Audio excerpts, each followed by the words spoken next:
Vous avez probablement déjà vu des streamers avec des compteurs de mort, ça se fait sur les jeux un peu exigeants comme Dark Souls, Elden Ring ou Nioh 2, et à chaque nouvelle mort, le compteur augmente. On retrouve aussi ce principe chez certains streamers qui chassent les Pokémon Shiny et qui augmentent leur compteur à chaque nouvelle rencontre. Et bien je vais vous montrer 3 méthodes pour afficher ce genre de compteur sur votre stream. Pour ajouter un compteur de mort sur votre stream, je vous propose 3 méthodes différentes. La première utilise un programme externe et est compatible avec n'importe quel logiciel de streaming, OBS Studio, Streamlabs Desktop. La deuxième nécessite un script Lua et n'est donc faisable qu'avec OBS Studio, mais du coup on supprime le besoin d'avoir une application externe. Et la troisième nécessite un Stream Deck et sera compatible là aussi avec tous les logiciels de streaming. Donc on va voir ces 3 méthodes maintenant. Je vous rappelle simplement, juste avant que si le streaming vous intéresse, vous trouverez près de 200 vidéos sur cette chaîne pour parfaire vos connaissances avec des tutoriels, des astuces, des conseils, des tests de matériel, donc n'hésitez pas à vous abonner si le sujet vous intéresse. La première méthode nécessite donc un petit programme qui s'appelle DCSB et qui est disponible sur GitHub. Vous trouverez le lien dans la description juste en dessous. Vous prenez la dernière version et installez le programme de façon classique, vous pouvez le lancer dans la foulée. On va donc créer un compteur, donc je vais cliquer sur l'icône en bas à gauche de la fenêtre. Je donne un nom à mon compteur et là je vais devoir définir le fichier texte qui sera utilisé pour le compteur. Donc tout simplement, je vais créer un fichier texte, un fichier mort.txt, n'importe où, et sur l'appli je n'aurai plus qu'à aller chercher ce fichier dans le champ File.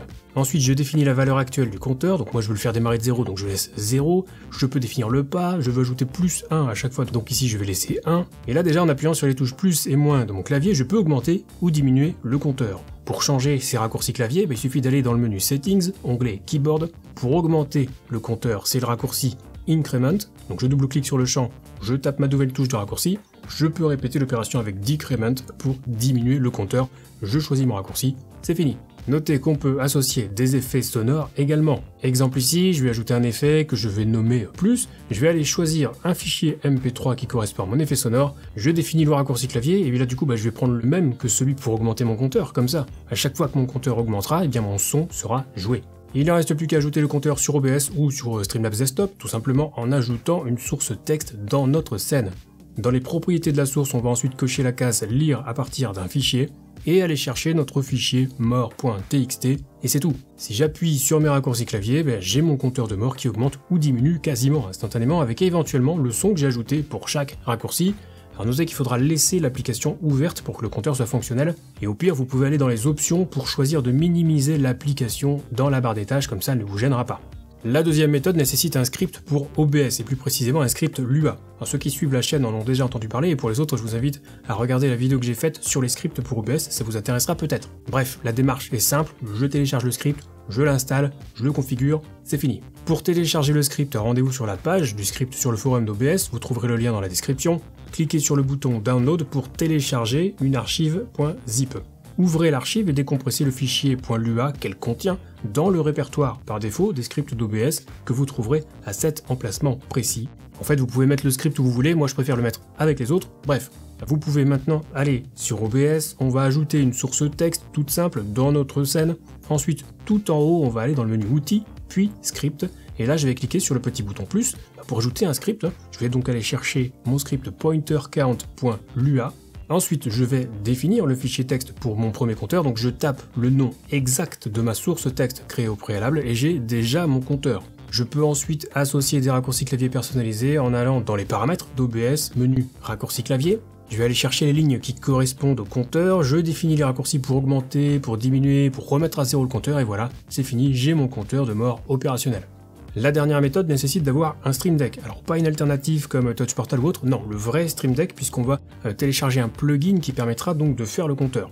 Donc pour ça, direction l'application Stream Deck, vous allez sur le store et dans le menu plugin, chercher le plugin Stream Counter de BarRaider et installez-le.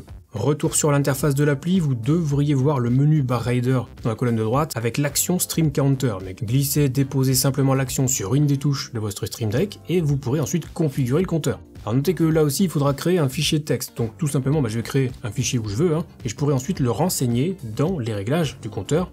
Alors on a quelques options sympas aussi, on peut définir la valeur de démarrage du compteur, définir quoi faire quand on fait un appui court sur le bouton, ou quand on fait un appui long sur le bouton. On peut modifier le pas, on peut ajouter des sons pour les appuis courts et les appuis longs, etc. Et une fois qu'on a configuré notre bouton, on peut aller sur OBS ou encore une fois Streamlabs Desktop pour ajouter une source texte et on pourra alors cocher la case lire à partir d'un fichier et aller chercher notre fichier .txt pour afficher le compteur qui réagira alors aux pressions sur le bouton du Stream Deck. Alors notez que le compteur apparaîtra également sur le bouton du Stream Deck et ça c'est plutôt cool. Donc maintenant on a un compteur fonctionnel, on peut éventuellement le personnaliser un petit peu pour qu'il soit bien intégré, mieux intégré au stream. Donc pour personnaliser l'apparence du compteur, c'est tout bête, c'est la même démarche pour les trois méthodes puisque chaque méthode va utiliser une source texte pour afficher le compteur, que ce soit sur OBS ou Streamlabs Desktop. Donc tout simplement, pour personnaliser l'apparence, afficher les propriétés de la source texte qui correspond à votre compteur, et là vous pourrez modifier la police, le style, la taille, mais aussi la couleur, l'opacité, vous pouvez faire un dégradé de couleur, changer l'orientation du dégradé, son opacité, vous pouvez ajouter un arrière-plan, contrôler l'opacité de l'arrière-plan également, donner un contour au texte, bref, vous pouvez personnaliser tout ça comme vous le feriez pour n'importe quelle autre source texte. Après, il ne reste plus qu'à ajouter une image à côté, par exemple une tête de mort pour le contour de mort, ou le Pokémon que vous êtes en train de chasser et qui vous résiste depuis tant d'années, et avec vos raccourcis clavier ou votre Stream Deck, vous pourrez alors augmenter ou diminuer la valeur du compteur. Et voilà pour ce tuto simple mais efficace, n'oubliez pas le petit pouce bleu si ça vous a été utile. Je vous rappelle également que si vous avez des questions concernant le streaming, vous pouvez venir me les poser. Dès que je suis en live sur Twitch, la porte est toujours ouverte. Pour les questions plus techniques, je vous invite pour le coup à rejoindre le Discord communautaire Zero Absolute Gaming.